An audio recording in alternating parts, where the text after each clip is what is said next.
It is the morning sports desk for Friday, the 23rd of February. I'm CJ Baumgartner. That's Corey Tackman. And it's Section Individual Wrestling Friday. Section 6A coverage tonight, Corey. Section 6A Individual Wrestling on KWAD. That's 101.7 FM and AM920. Online at WadenaRadio.com/KWAD. Kyle Gilsine and Dan Lawson will have not all of the action, but all of the most important action for the evening. Wrestling actually gets going in the afternoon today. The finals are scheduled to start around 7:30. Depending on how things move along, it might be sooner than that. It could very likely be later than that. The original schedule had fifth place starting maybe around like 7, something like that, and then rolling into the championships and then the true seconds. The schedule's changed a little bit. Those championship matches are going to happen first. Then I think fifth place, just to allow those second place finish in case there needs to be some true seconds. Mm-hmm. So it's potentially a really late evening of wrestling from the Wadena Deer Creek Middle and High School, but it's worth it because a trip to the state tournament is officially on the line. So we're going to have coverage tonight starting around 7:15. Wrestling fans, just take note. Things could go sooner, things could go later. You're just going to have to hold on and we'll find out as it happens. As it turns out, individual wrestling tournaments can get a little fluid. They get a little fluid, especially when it comes with the wrestlebacks, right? And those true seconds. If those get out of hand, if they're not out of hand, that's the wrong term.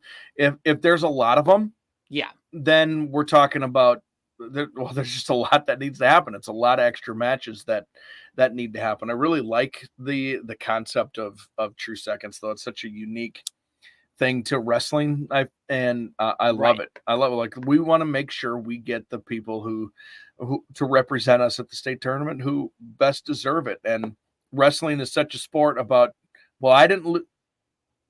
team concept is based on who beat who. So it should be, when it comes to an opponent, who beat who, for sure. So I like that a lot. Going to be a busy night on KWAD tonight. Looking forward to state wrestling next week. And I'll tell you what, we're already a little busy, and we've been talking about it, it seems like, for a month. Next week is the busy hold time. On to your horses. It's Pony Express around here for the next 3 weeks at least. It's going to be I'll say it now, it's going to be sweet. I'll say it when it's over, that was sweet. And if you catch me in a bad moment in between there, I might be like, this is awful. I am sleep deprived, Corey says. I'm so tired.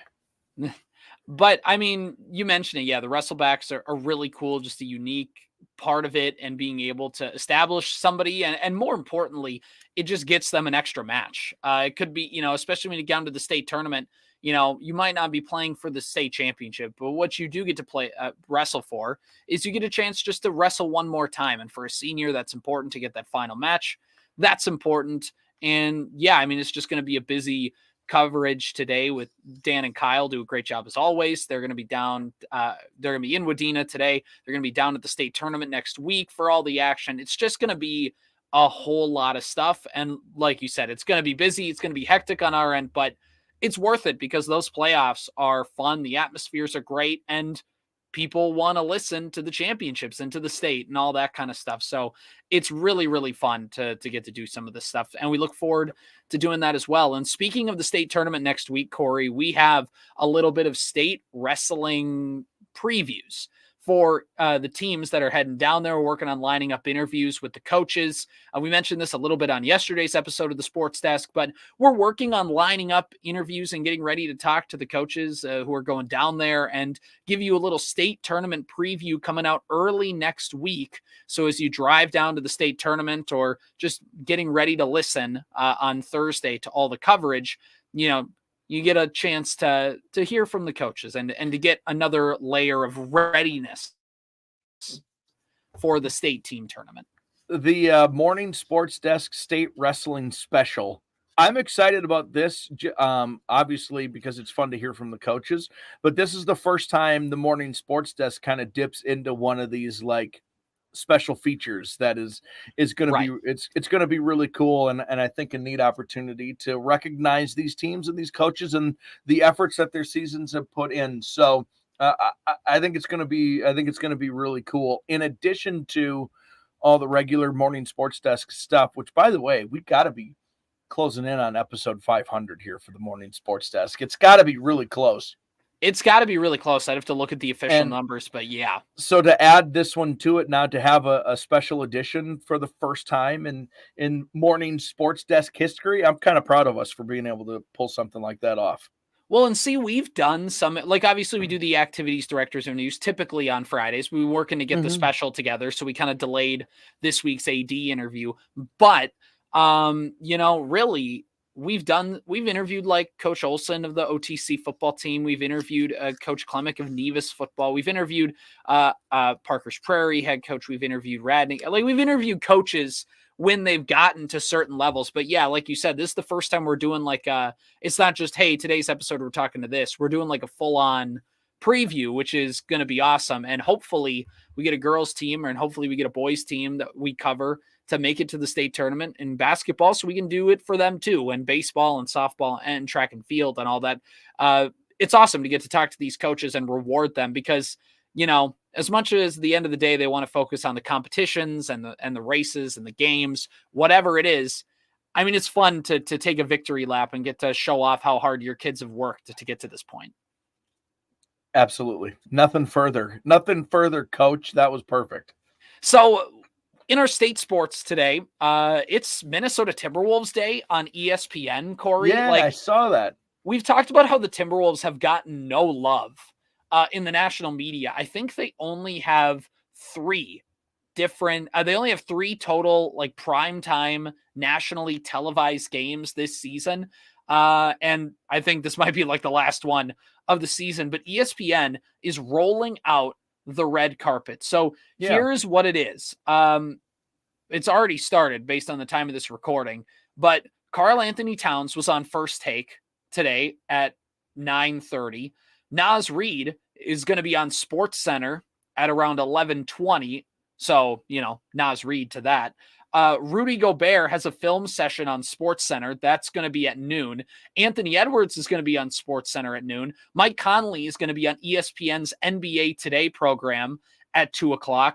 Anthony Edwards is going to be on NBA Countdown with Stephen A. Smith. And of course, all leading up to the Wolves hosting the Bucks to return from the All-Star break at the Target Center on ESPN at 9:00 tonight. And Alex Rodriguez, at some point in the broadcast, Timberwolves owner, is going to join the broadcast. So really, I mean, Corey, does this kind of make up for the lack of Timberwolves content we've gotten from the major network? No, not at all. It's cool though. It's cool that they're getting some love. It's cool that their people are recognized. What is the Wolves record? Do you know that, or how far they have? 39 wins. That's 39, all. Okay, they're like 39-16, I think. So we're like 2/3 of the way through the season now. Yes. Yep. Is where we're at.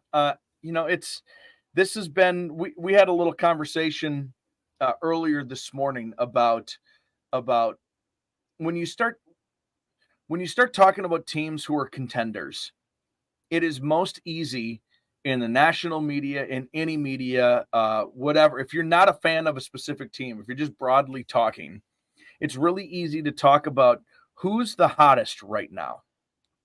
Who's like, red hot, not flash in a pan. That's not fair to them, but like who's just lightning hot. And it was the Clippers. It might still be the Clippers. I don't know off the top of my head if they're still playing good basketball. Golden State is playing really good basketball. LeBron has an entire career of red hottedness that you can always, it's really easy to talk about, man, this team is hot right now. Is there any reason why they can't win the championship? It's much harder to talk about a team that has just been perennially steady the entire season long. And it's so weird to say that that's our Minnesota Timberwolves team, but they have been all season long, they have been like essentially no worse than the third team in the entire league. So it's not, you can't just talk about, if you're a national media person, you can't just talk about the Timberwolves every single time, because all they're doing is just flatlining at the highest level possible. But here's what is fun to talk about. Holy buckets, for 3 straight weeks, the Clippers are on fire. Is Kawhi Leonard actually the best player in the entire world? Oh my gosh, Golden State can't lose anything right now. Since Draymond came back, they've been red hot. And boy, Steph is showing some old school Steph stuff, which, by the way, he's on pace for, I think, more threes this year than in his entire career or something like that. More cowbell is always the answer. It's just insane what Steph is actually doing again this season. But it was weird there for Golden State, right? If just every day you started off the show and you're like, Timberwolves are still in first place, is this the team? Yeah, I guess probably. No one can knock them off. So that's been a weird thing. That's like a weird perspective on this Timberwolves season. Yeah. Does that excuse no one talking about the Timberwolves all year? I finally looked the other day. Chris Finch is finally, I think, number 2 in Coach of the Year. Yep. Voting. There's not a single Timberwolf who's going to win the MVP unless Ant goes ballistic down the stretch here, which is in play. He could seal something like that up. Nobody for the Wolves is going to win an MVP. Finch is not a favorite to win Coach of the Year, which is weird. I suppose Gobert is maybe in like a comeback player of the year sort of probably situation, defensive player of the year, and in defensive player of the year discussions, but they don't have like an individual that you can focus your attention on. You know what I mean? Right. Well, people try to make it Anthony Edwards, and I think that's not wrong, but like what Cat and Gobert and all the other role players do, like, it's not just that Anthony Edwards is willing this team to victory. He's an important part, and he's one of the most talented, if not the most talented person on the team. But like, this isn't Anthony Edwards' team. This is just a straight up a very talented basketball team that's playing good basketball. It might be his team as far as like vocal leadership, heart and soul, whatever malarkey you want to like face of the franchise. Yeah. I think, but as far as like what the Timberwolves aren't doing what he's doing, if you in terms of like a Luka Doncic or something, right? That is not what is happening. They're doing what they're doing because of team defense and doing enough on offense. So, you know, to bring it all back around, is it a surprise that nobody's talking about them when that's the team that they're bringing to the floor every night? I guess not really, but I don't know what else the team has to do besides be in first place all season long to get talked about. It's kind of ridiculous. Right, exactly. If you look at the Western Conference standings right now, Timberwolves in first place. The Thunder are a game back. The Clippers 2.5 games back. You mentioned, Corey, the people did have the conversation about the Clippers 2 weeks ago. Like, are they the hottest team in basketball? You know, playoff P, Kawhi, and James Harden. And then the Timberwolves go on the road into their building and beat them. Like, and nobody seemed to care. Like, that's the funny part about it. Like, that's how good they've been. And they, like you said, they've been steady. Their worst stretch of the season, they played, I don't know, like 3-3 in a 6-game span. And those losses weren't great. It was to like San Antonio and some bad teams.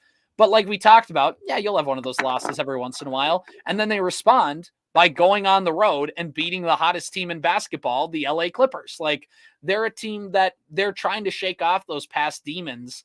And I know the playoffs are, you can't answer that until they actually get here.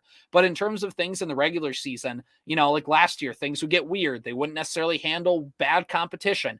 They're doing that better. It's not 100%, but you're never going to have 100%. They still can be childish. They still can be immature at times, but it certainly is smoothed out. And it certainly has in a lot of ways. And so that's the fun part. I guess I know that like we can't really watch and, you know, unless we've recorded it, we'll probably only see clips on social media. But which of those clips, whether it's Kat on First Take, Nas on SportsCenter, Rudy on SportsCenter doing a film session, Ant on SportsCenter, or with Stephen A. Smith, Mike Conley on NBA Today, which content, if you got a choice, you could only consume one of them, which one would be the one to consume? Ant and Stephen A. Are you kidding me? Those 100%. Guys are walking geysers of BS that comes spewing out of their mouth. That could be the weirdest thing that airs on ESPN in years. Right. That is the ability in terms of content and, meme ability. Like, that's going to be the one where, like, clips are going to be, you're going to find 5-second clips, and NBA Twitter is going to use them for the next 5 years. Like, that's going to be where it's at. I would say in the case of just saying something different, I think Rudy Gobert in a film session would be interesting, because Rudy Gobert is a very smart player. So hearing him like break down film and hearing him talk about his process and, him being everywhere, but also relying on it'd just be a very fun, I think it'd be very interesting. It wouldn't be like, in theory, if that's what it turns into, it's also right for television. It might just right. It might just be nothing but fluff, which won't. But if that's good in the Conley thing, if those could be good. Those Mike Conley too, on NBA Today could be good. Hearing him talk about just this team, that'd be interesting. Might be totally fascinating. But is any of it going to be as like you can feel it in your core? Like Anthony Edwards does one thing every season that makes me go, no, Anthony, don't do that. And everything else that comes out of his mouth, and that how can you not like him? I heard an interview the other day. It was 2 comedians actually, and the guy goes, I actually don't think you get by on charisma. I think you get by on charm. And that is your special situation. And then he's like, Ted Bundy got by on charisma. That guy wasn't charming. That guy had charisma. You get in these, he's talking to this charm. Anthony Edwards, I think it's really easy to say he has charisma. He's overflowing with it, but he's charming as hell. That's I think is probably most defining feature right now, is just everything that guy says. You just go, Ant. Gosh, I just like that guy so much. That's charm. He is full of charm. He's full of charm. He's a guy that talks about shooting left-handed and then does it in warm-ups at the All-Star game and shoots one. And I don't know if he made it or not, but the camera just hung on Ant, and Chris Finch is standing like they're shoulder to shoulder. Ant shoots it with his left hand, and he turns and Finch turns, and they both turn at like the same time, and they're both smirking at each other. And Ant's like, see, like, look at me, I can do it. And Finch has that smirk of like, I love you, but I'm gonna kill you kind of a thing. Ant is the guy on every junior high baseball team that goes, come on, coach, can I switch hit today? Come on, coach, I can do it. I've been practicing. Let me switch hit. Today's the day. I can switch hit. Can I pitch today, coach? I've never pitched all year. Never even practiced it. Coach, come on. Let me pitch today. Let me pitch. Yeah. And then eventually there's going to be a point where all of a sudden it's the bottom of the 7th inning. Your team's just getting waxed. And it's like, yeah, sure. Go ahead. Ant's going to the Timberwolves are going to be up by 30 in a game because Ant's already been doing this. He's been trying to do glass shots for 3-pointers. In blowouts, and then he looks back at his bench, he's just like, so like he's gonna do it in a blowout where he's gonna shoot with his left hand and make it, and it's gonna be hilarious. It's gonna be so funny. And also, I'm glad we brought this up. I'm glad this conversation leaned this way. I hope he does it, and then I hope he gets punched in the face and never does it again. No, fair. If you were doing that to me, if that was my team and you were blowing my team out and you just start screwing around and you like, if he jacks up a 3 left-handed, I'm taking him out, period. If not that game, the next time we play, the second I get to send him into the second row, I know the league doesn't work that way as much anymore. But if he starts messing with people that way, it's going to end in a bruised rib. And he needs to be like, get into the lane and do everything left-handed, finish left-handed, do all that stuff. If you got to turn around and bank it in off the glass with you, understand all of that. If you're just jacking up threes left-handed and you're blowing the other team out, you're going to get a black eye. He needs to know that that's going to happen. Yeah. No, I mean, that's fair. That's gonna with Malice at the Palace 2 Electric Boogaloo is gonna be great if that does happen. Yeah, and then Rudy Gobert is gonna pick that guy up over his head. He's gonna go like Donkey Kong and throw. And then Draymond Green's gonna come out of nowhere like running in, and yeah. Just like it's a Royal Rumble, right? Well, yeah.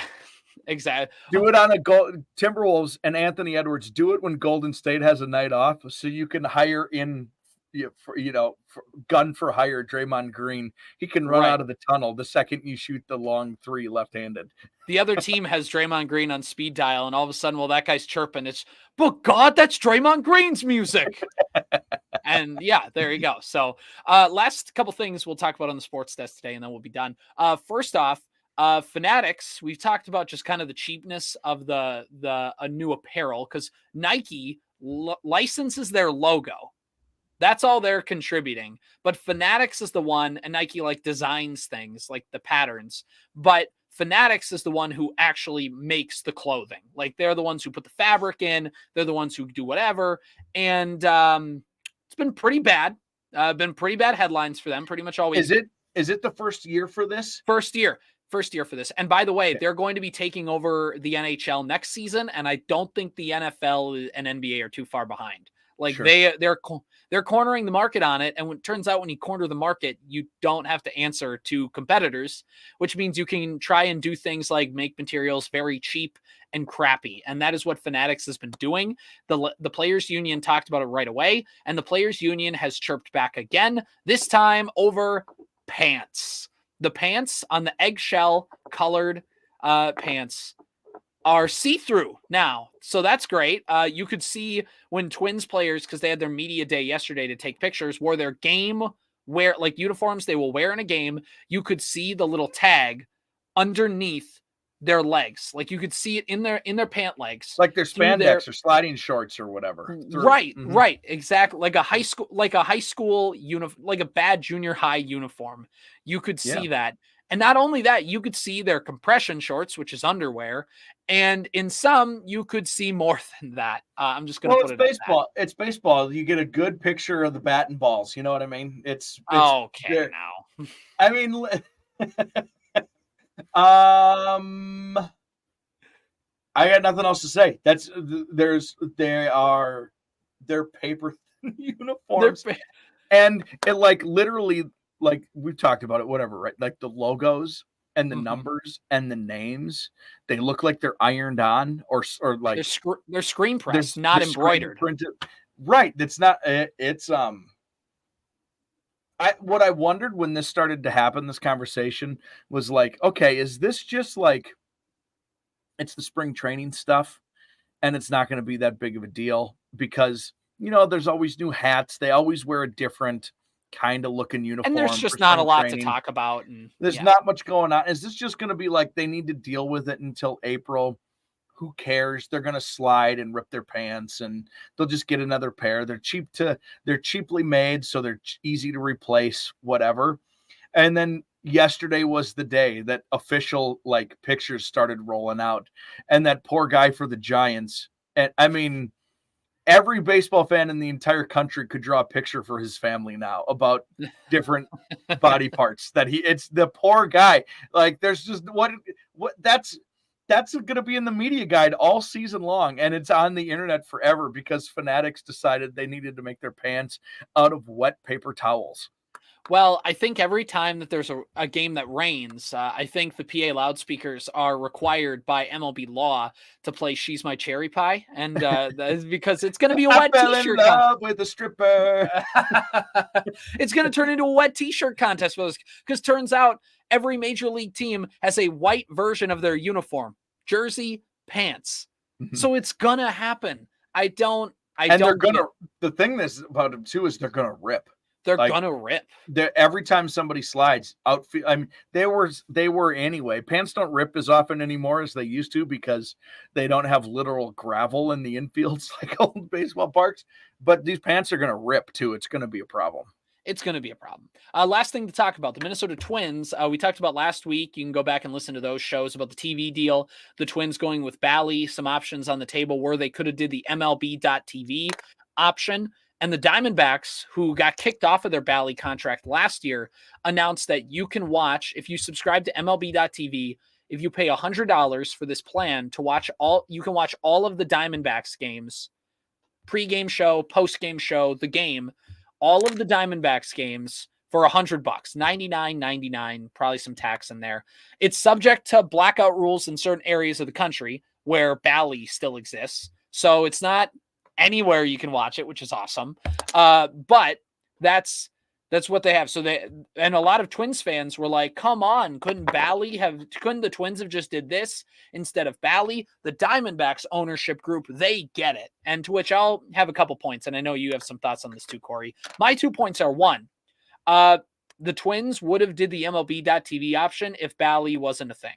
So, but Bally was a thing. And Arizona got kicked out of their Bally contract middle of last year. So they had to have their games on like MLB.TV and whatever. Like their access was almost minimal. And they only went to MLB.TV because out of necessity, that was their only option. And second, if we're going to talk about the Diamondbacks ownership versus the Twins ownership, this is not a defense of the Pohlads broadly. This isn't a binary choice. I would take the Pohlads because after winning the NL pennant, the Diamondbacks owner in his first media availability of spring training, after winning the National League and making a World Series appearance, talked about moving the team if they don't get a new stadium. So, no, I'm not going to be, you can be frustrated about the Twins TV situation and payroll spending and all that stuff. I completely get it. But to say the Diamondbacks are in a better spot than the Twins is just not looking at the full view. I think the general rule is we can glean from this, as we can in a lot of other instances around the real world, is billionaires are to not be trusted or liked or adored or respected pretty much in any way, shape, or form ever, because they don't get it.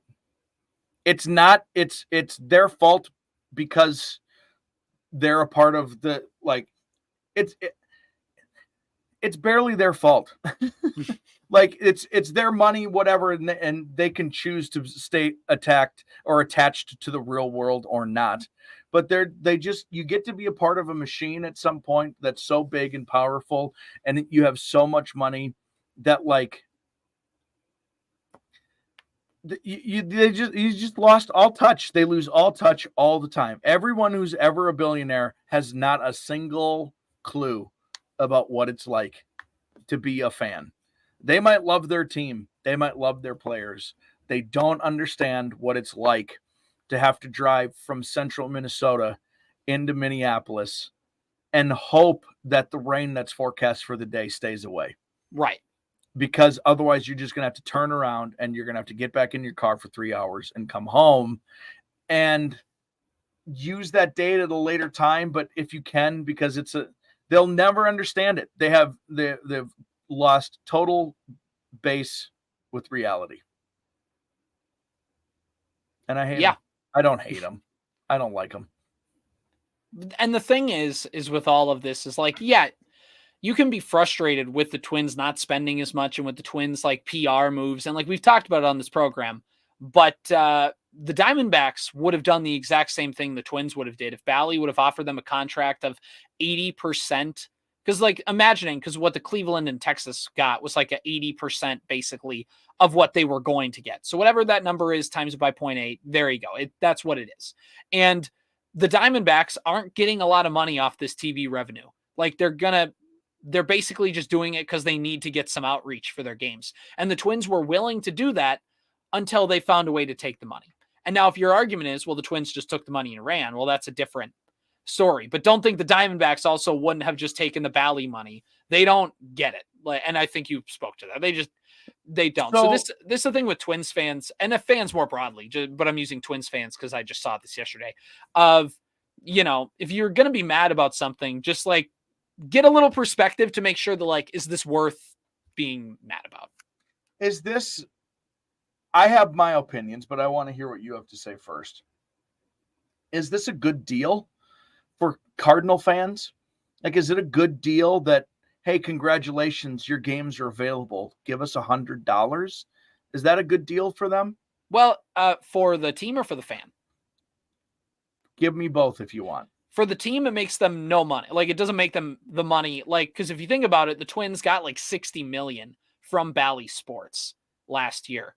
And if the Twins did MLB.TV for $100 for the season, which is less than $1 a game, it's a lot of money. And, it's not, if you have cable, it's thrown in there, whatever. Like, I get it. But like on its face, it's justifiable. So like the point is how many of those would you have to sell to get to 60 million? That'd be a lot. So like the math so for the team, the TV contract is better. It makes them more money. For the fan, it offers you a chance of access. You pay the $100. It's on MLB.TV app. You can watch it anywhere. You can listen to the radio broadcast on top of the video. Like there's some cool things about it. Also though, like we just talked about, they're restricted, like the Diamondbacks, they're restricted to local blackouts. So if you live in Iowa and you're a Diamondbacks fan, you're probably not going to be able to watch Diamondbacks games on MLB.TV, which is frustrating. So, it's a better deal than nothing. I would say that if you're, I would say it's better than nothing, and it's not bad, but in terms of like, is this great? Probably not. Like they're going to have to figure out some long-term option with broadcasting. So here's what I think is BS about all of it is, let's say you are, I can only talk about myself. Let's say you are a fan of the Arizona Cardinals and you have decided that, yeah, good point. Arizona Diamondbacks. You're a fan of the Arizona Diamondbacks and you have decided to make a move to YouTube TV. Right. Okay. And games weren't, they were available at first, but they're no longer available to you. And then Diamond Sports and Bally come out and say, hey, get this app. And how much was the app so you could watch Twins games on the app? It was like 20 to $30 a month, maybe somewhere in there. So for, let's just say $30 a month, we'll give it the full price. For $30 a month, if I wanted to, even though you were the ones who took away my opportunity to see my favorite baseball team play every single day, now you're going to charge me $30 a month to do that. Oh, now the team has been kicked off or they've kicked themselves off, however that works. Now the price is $100 to be able to see everything. Like I get it that it's $20 to $30 a month or it's $100 for the package. I understand that, but just make the games available. Make the games available. Why on DirecTV with all of this? So like last year, the Diamondbacks or the Padres, like they were on like DirecTV and Comcast, like certain big providers would have like an extra channel, but MLB had to work that out separately. And does MLB want to work out deals with, I'm using YouTube TV as an example because I have YouTube TV. Probably not, considering YouTube TV and Major League Baseball don't even have a deal to have Major League Baseball's own network on the provider, which is so dumb. It's so dumb for access. I don't get it. Major League Baseball, the Fanatics thing is going to come to all leagues. That's not just a Major League Baseball issue. They're the first to deal with it. And in the same way, Major League Baseball is the first to deal with the TV situation changing. Because believe me, the Timberwolves and the Wild are going to have to deal with the same thing. So, like, and if I were the Timberwolves in particular, I would be up in arms. My team is good. Get us on something. Well, and that's the thing. The Twins came off winning a division, and it felt like people were like, oh, there's not a lot of hype. Well, like, yeah, because people can't watch your games in the middle of the year. Nobody was going to ballparks for a pennant chase because you limited who could watch it. I mean, the Twins put out numbers that said all of these people cannot watch it. And that's why. And then how are they supposed to know? How are they supposed to know? Right. And yeah, so. And now I'm supposed to pay $100. Right. If you're able to watch the. And that's for Diamondbacks fans who came off winning the pennant. So it's infuriating. And we talked a little bit about all the Twins stuff kind of in the earlier episodes this week. So you can go back and listen to like the Pohlad interview talking about the TV situation and whatnot to get our thoughts on that. But I think it's a good place to end. I think it's a good place to end the week. We got a busy week next week of local high school sports content. So be sure to listen into the Morning Sports Desk on Apple Podcasts, Spotify, wherever you get your podcasts, WadenaRadio.com, the Superstation K106 app. You can also find our streams on YouTube as well. A busy week of tournament action coming up next week. Hang with us on the Morning Sports Desk. This has been today's episode for Friday, February 23rd.